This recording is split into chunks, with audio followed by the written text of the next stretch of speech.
Colony হিসাবে থাকতে থাকতে আমাদের রক্তের মধ্যে গোলামি ঢুকে গেছে, রক্তের মধ্যে গোলামি পয়জন ঢুকে গেছে। আমরা স্বাধীনভাবে আসলে ওইভাবে চিন্তা করতে পারি না।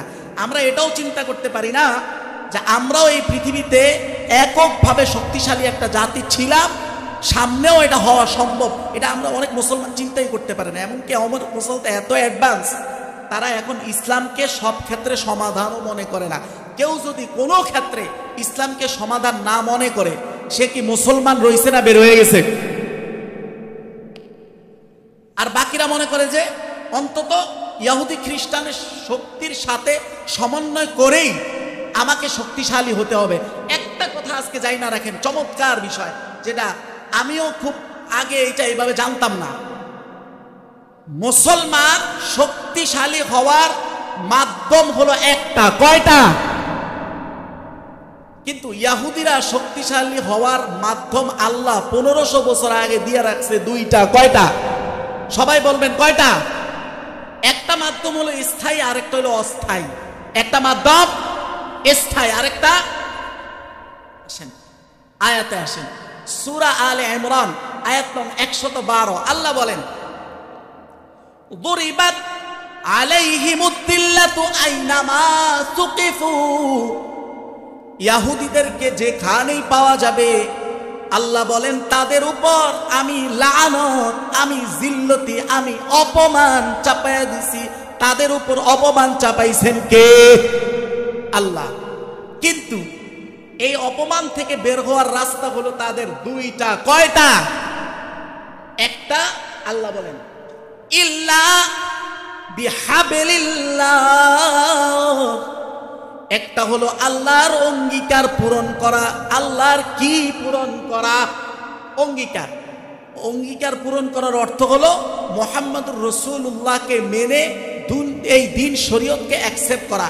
এই দিন শরীয়তকে অ্যাকসেপ্ট করলে তারা কি ইহুদি থাকে না মুসলমান হয়ে যায়? তো তারা কি সেটা হইছে? তার মানে প্রথম রাস্তা তারা অবলম্বন করে নাই, আর এই রাস্তাটাই ছিল স্থায়ী। এই রাস্তাটা ছিল কি? স্থায়ী। দ্বিতীয় রাস্তা আল্লাহ বলেন ওয়াহাবিলিম মিনান নাস, দ্বিতীয় রাস্তা হলো তারা কোনো পরাশক্তি, কোনো মানুষের ঘাড়ের উপর চাইপা তারা শক্তিশালী হবে। দেখেন কত আশ্চর্য বিষয়, আজকের দিনে আমরা ক্লিয়ার দেখতেছি আজকের ইহুদিরা কাদের শক্তিতে শক্তিশালী? ইউরোপের শক্তিতে শক্তিশালী। কথা বলেন ঠিক না বেটি? ইউরোপের শক্তিতে শক্তিশালী।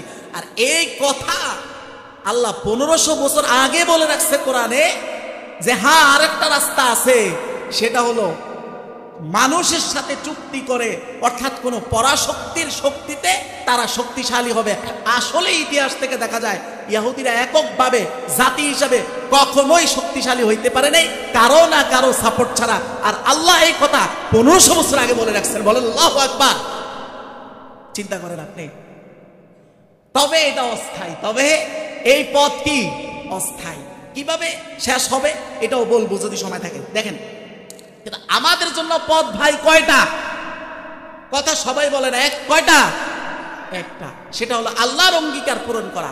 এইটার বাহিরে আর কোনো কৌশল স্থায়ীভাবে আমাদের জন্য কার্যকর হবে না, কারণ সব কিছুর শক্তির মূলে যিনি আছেন তিনি কে? এবার আরেকটা বিষয় একটু খেয়াল করেন। দেখেন আপনার যদি ঈমান থাকে, কি থাকে? ঈমান থাকে। ঈমানের কারণে আপনি আখিরাতে আল্লাহ আপনাকে মুক্তি দিলেও দিতে পারে, কিন্তু শুধু ঈমান আছে, আমল আছে, ঐক্য নাই, দুনিয়াতে আপনি সফল হবেন না। দলিল আসেন,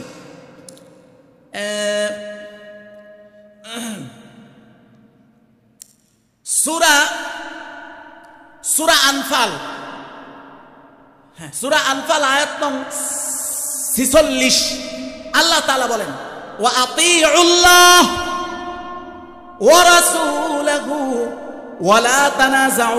আল্লাহ বলেন আল্লাহকে অনুসরণ করো আর আল্লাহর রাসূলকে অনুসরণ করো।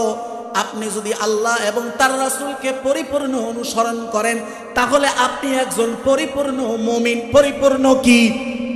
মুমিন। বাস এটুকু হয়ে গেছে না? এরপরে আল্লাহ বলতেছেন ওয়ালা তানাযাউ, পরস্পরই বিবাদ করিও না।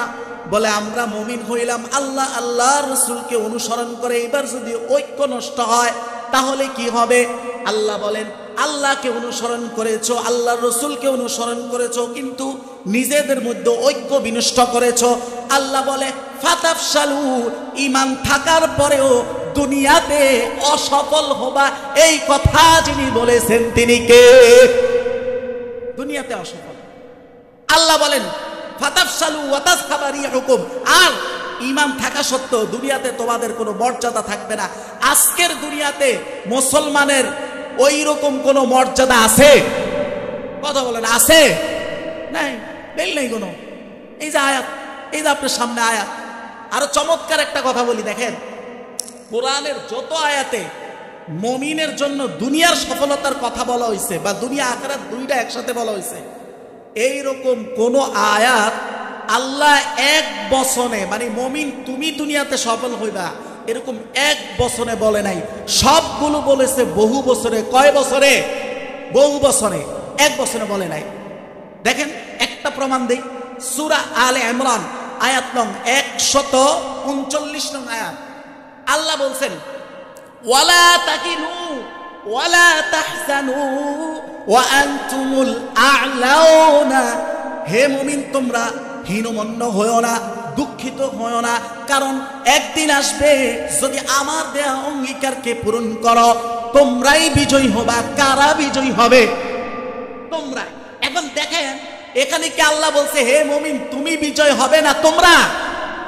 তার মানে সব তুমিগুলো যতক্ষণ তোমরাই পরিণত না হচ্ছে বিজয় আল্লাহর থেকে আসবে? আসবে না। আসবে? আসবে না। এখন কথা হচ্ছে একটা খুব জরুরি বিষয় না বললেই না, সময় তো নাই। সেটা হচ্ছে অনেক ফিতনা আমাদের সামনে আসবে ভাই, একটার পর একটা ফিতনা আসবে। এই বিষয়গুলো যে কিছুটাও সতর্কতা না করে বা কথা না হয় তাহলে এটা আমার অনেকের ক্ষেত্রে ঈমান ধ্বংসের কারণ হইতে পারে। আজকে দেখেন আপনারা হয়তো যারা মোবাইল টোবাইল দেখেন অনেকে খুশি, ফিলিস্তিনের গাজাবাসীর উপরে যেই অত্যাচার সেটা বন্ধ হয়েছে। সেটা কি হয়েছে? বন্ধ হয়েছে, এরকম একটা ঘোষণা আসছে। আপনারা জানেন বিশাল বিশাল নৌবহর গেছে, এইটাতে আমরা খুশি। কি বলেন? খুশি না? খুশি। তবে একটা জিনিস আপনাকে জানতে হবে, যেই জিনিসটা আপনি অনেক অনেক শিক্ষিত মানুষও বুঝে না বা খেয়াল করে না, সেটা হলো এই কারণে সারা পৃথিবীর মুসলমানের মাঝে যে একটা ঐক্যের মনোভাব তৈরি হয়েছিল, এখানে গাজাবাসীর মূলত হত্যা বন্ধ হওয়াটা তাদের ইচ্ছার বিষয় ছিল না। মূলত এখানে অলরেডি তারা মুসলিম বিশ্বের কাছে ন্যারেটিভ ওয়ারে তারা হারছে। এখন তারা তো হারতে চায় না। তাদের যে কলোনাইজেশন এইটাকে তারা আরো কন্টিনিউ করার জন্য এত সূক্ষ্মভাবে ন্যারেটিভটা ঘুরে দিছে। আজকে দেখেন এত বছরে কোনো ইহুদি খ্রিস্টানদের দল সেখানে গেল না, এখন এত দলে দলে গেল। এটা দুইটা ব্যাখ্যা আছে, একটা ধর্মীয় ব্যাখ্যা, সেটা লম্বা চূড়া, এটা আমি বলতেছি না। তবে একটা রাজনৈতিক ব্যাখ্যা হলো এইটা যে দেখেন আজকে যেই ন্যারেটিভটা তৈরি হয়েছে যে শেষমেশ যাদের হাত ধরে এটা বন্ধ হয়েছে তারাও হলো খ্রিস্টান, তার মানে তারাই হলো সব ক্ষেত্রে আপনার ত্রাণকর্তা।